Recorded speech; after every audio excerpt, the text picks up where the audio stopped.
I'm sure that it's been a shadow, or you know, almost like someone sort of walked past in the corner of my eye. So who knows? Who knows? I keep waiting for candles to light by themselves, because apparently that happens quite often here, but not yet, unfortunately. Well, I've just arrived at Dalston Hall here in Carlisle, or near Carlisle. Looks beautiful, fantastic building. I'm looking forward to see what the day or the night has in store for us. And yeah, well that's it. Just wait to see what goes on. I stayed in the most haunted room on my own last night. I thought everything was fine up until lunchtime. Cal decided to play all the tapes back from his room because he'd stayed in one of the most haunted rooms.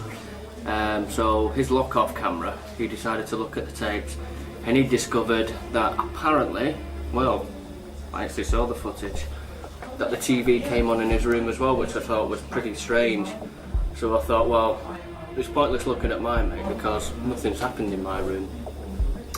So he got my tapes, wound them back, looked through them, and unbeknown, the TV came on in my room as well. And they showed me this footage and I was just absolutely gobsmacked. I couldn't believe it. I didn't know what to think or what to do or how to react. Pure shock, basically. He actually showed a clip on there of me actually waking up with the TV on, reaching for the remote control, pausing for a minute or so, looking down for the button, switched it off, and then I just went straight back to sleep. Now, I had no recollection of that whatsoever. I still cannot remember that now, of me waking up and switching that TV off. As far as I'm concerned, it didn't happen. The only thing I can remember about waking up in that room was at 4:30 in the morning when I felt something tugging on my foot, and I opened my eyes and all I saw was orange flashy lights up near where the TV screen was. But I didn't think too much of that. I didn't go into that too much detail because I thought it may have been me and my eyes trying to get accustomed to the darkness. So after about 5 minutes or so, I just fell back to sleep, unaware of what had been happening through the night. I watched the footage and to me it's so scary. And I didn't stay here last night, I came here this morning, and I know for a fact if I'd slept in the room where Carl was and the television came on, I would be a mess today. There's something here, it's definite atmosphere. Everyone's really excited. We're all kind of a little bit apprehensive because it's, as we are in all of these places, it's new and it's haunted, so we don't know what's going to happen, but we're all very excited about it.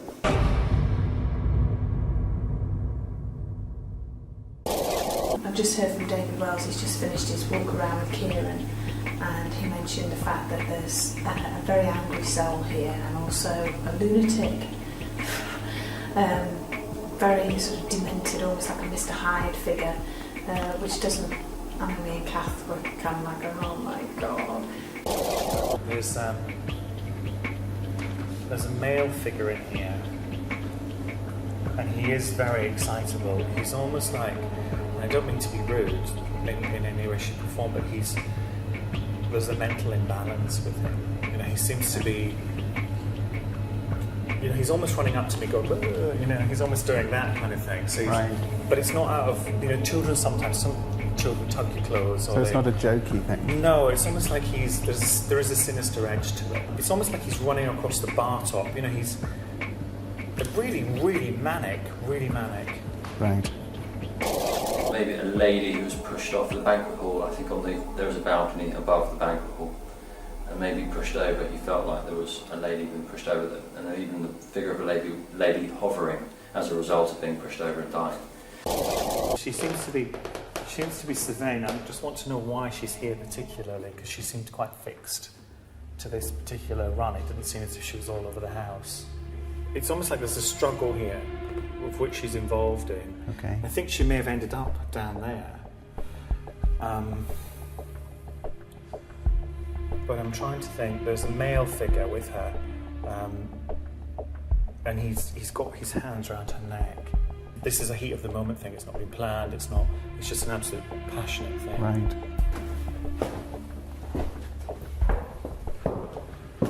There is noise of a battle outside. It's taking me outside. Not huge. It's not a big, full-on, Waterloo thing. Right. It's just little. The word they're using is pockets of resistance. The people that were here, are more annoyed by it than anything else. I mean, this house wasn't here. It doesn't feel as if this house is here at all. Okay. It feels just earthy, and they're showing me, tents. Right. Very dirty. Something Roman.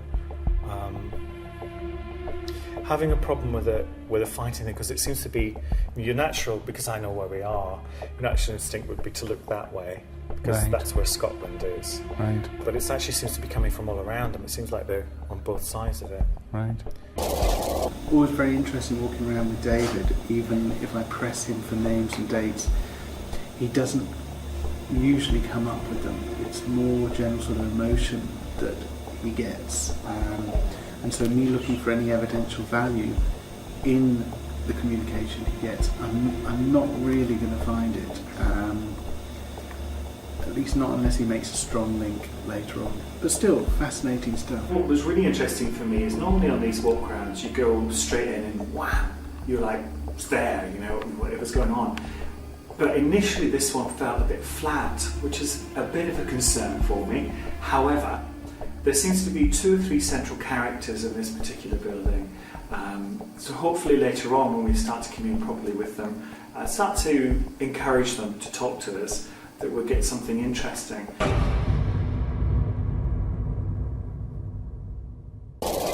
Well, it's been extremely interesting. It's a fantastic place, it really is. Derek has come up with lots and lots of names, and we have got lots of names from the place. He's come up with Sir John Dalston, George Dalston, he's come up with Elizabeth Dalston, Catherine Dalston, but I must be honest with you, they are all readily available.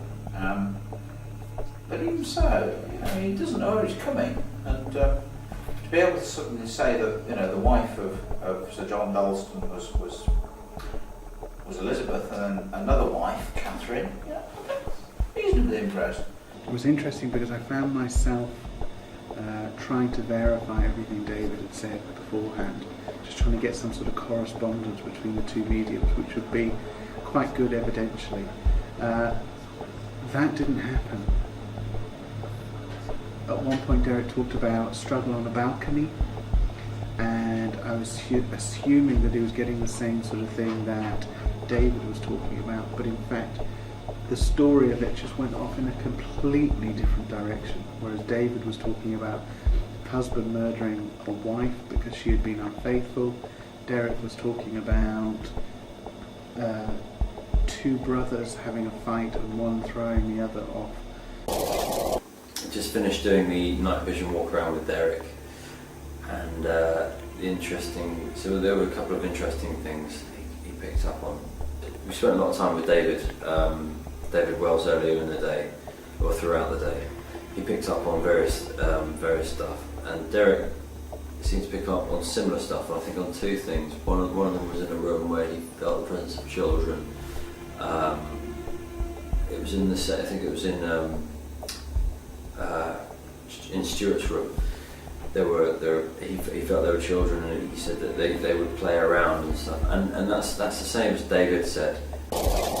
This was definitely an area where children were. Like a nursery? Yes. I'm picking up this activity of child around here, and it's like the child running round and doing this. And that is an active spirit child who left the physical body as a baby. So there's just one child? Or are you picking up... I feel there is one spirit child that's active, but in the residual energy there's a number of children that have... As would have been in a nursery? Yes. So far, some of the things Derek has come up with have sort of are similar to what David has said, and I find that interesting because obviously they don't sort of meet each other and talk about things beforehand, and that's that. But I look forward to the vigils, I look forward to the seances. That's normally when the stuff happens.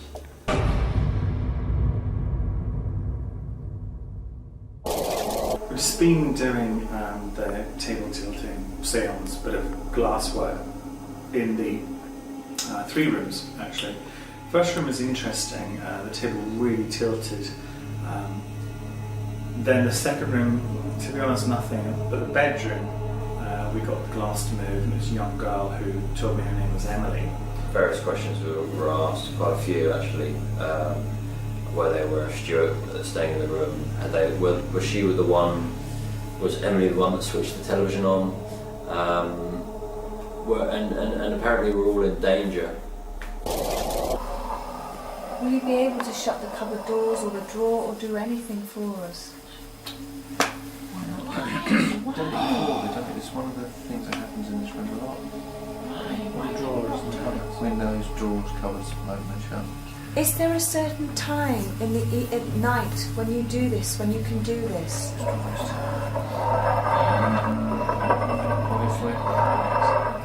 Emily. This is at 3 o'clock in the morning. This is at 3:30.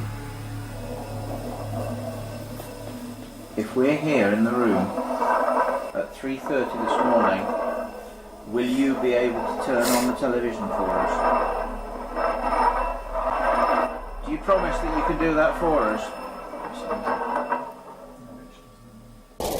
I wasn't actually involved in the seance or table tipping, but I was actually sat in the room at the side, watching what was going on, and the whole time that they were communicating, the table was rocking backwards and forwards, moving.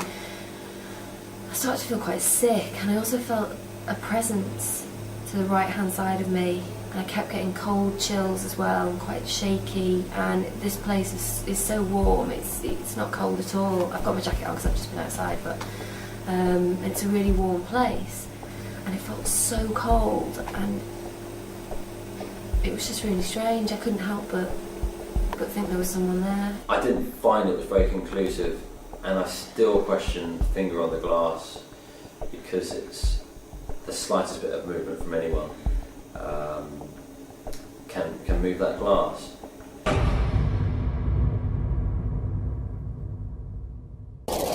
Went on the first vigil with Derek, Alex, 2 Johns and myself. We went over to the farm tower. It was good because initially we didn't get anything. And I always like those because it kind of shows that ghost investigations, you don't always get stuff. It is spontaneous by its very nature. You don't always get phenomena. You can sit around for hours and hours and get absolutely nothing. We got a couple of responses, a couple of knocks, and what sounded like noises coming from above us. And then we also heard what sounded like shuffling on the stairs. And the door was shut, so Kieran opened it up when pretty sure even after we opened the door we heard a couple more sort of shuffling noises, which is really weird because Carl was doing a vigil in the other tower as well, and he heard someone or something walking down the stairs, and he heard definite footsteps. I have never been so scared in my entire life as I've just been now. I went off to do a vigil and I heard footsteps, I heard breathing, I was so scared I actually ran back to my room and shut the door. I heard someone walking up the stairs, or walking down the stairs first. I looked up the stairs and then it seemed to come down the stairs. I went downstairs, there's nobody there, and it came from upstairs. So, I don't know, it was amazing, extremely scary, and I loved it. I was scared, but I came back downstairs and I loved it. I have to admit, out of all the locations we've been to, all the locations we've done, I don't think I've ever been that scared. I'm not feeling too good in this room, I have to admit. I slept in here last night, and it feels worse in here now than it did then. Is there anyone in this room with me? The lady that's been seen? Dark entity. I'm short of breath. Why am I short of breath?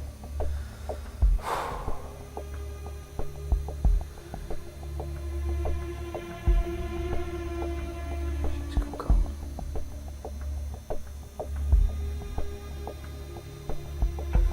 That's from up there. Are you there? Fucking hell. Can't.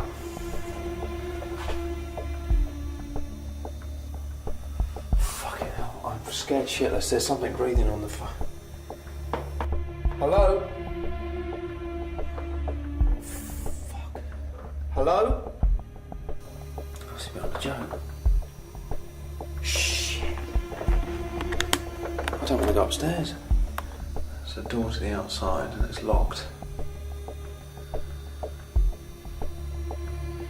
Please, please, show yourself. I'm sorry I was scared.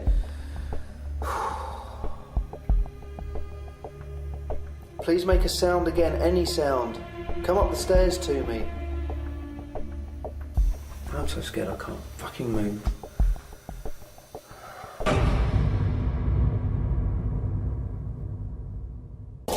We went back to the bedroom because Emily said she was going to turn the television on at 3:30. Well, it's a bit strange asking a ghost to or a spirit to turn something on at a certain time. Does he know what time it is? It's a bit weird that. She's let us down. She's really let us down because she didn't. Nothing happened apart from the glass. I was the last one to see it. I think Carl and John was behind me, John the sound man, and Carl said something's jumped on the bed. When we looked, the glass was on the bed, which was a bit odd. I don't think so. We've done glasses, haven't we? Freezing cold. It is freezing, isn't it? Oh, we're next on the move, aren't we? So we're moving out of we're moving out of room 4 now, and nothing happened. But we did hear a dragging noise outside this door. Nothing happened. Someone just laying on the bed then? What? What? Someone just, the bed just moved. Did it? That's what she was trying to do earlier. When everybody was on it, she was trying to push the bed. I've just got something on the bed.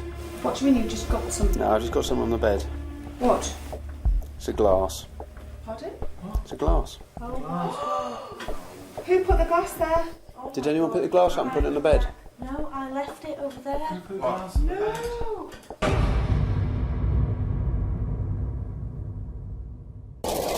I expected a little bit more with the stories that we'd heard. Something definitely here. I mean, there's something definitely in room 4 that's. I still can't work out what was actually there, who it was, and what connection it was. But yeah, I've enjoyed myself here. It's a fantastic place. Well worth the stay. I felt like it was a reasonably good night. I think this place is haunted. It's had a lot of various reports, and the proprietor and the people working here seem very genuine. From what David Wells picked up, from what Derek picked up, it was there was quite some interesting stuff. The people here are lovely. I definitely want to come back here, and I definitely think it's haunted.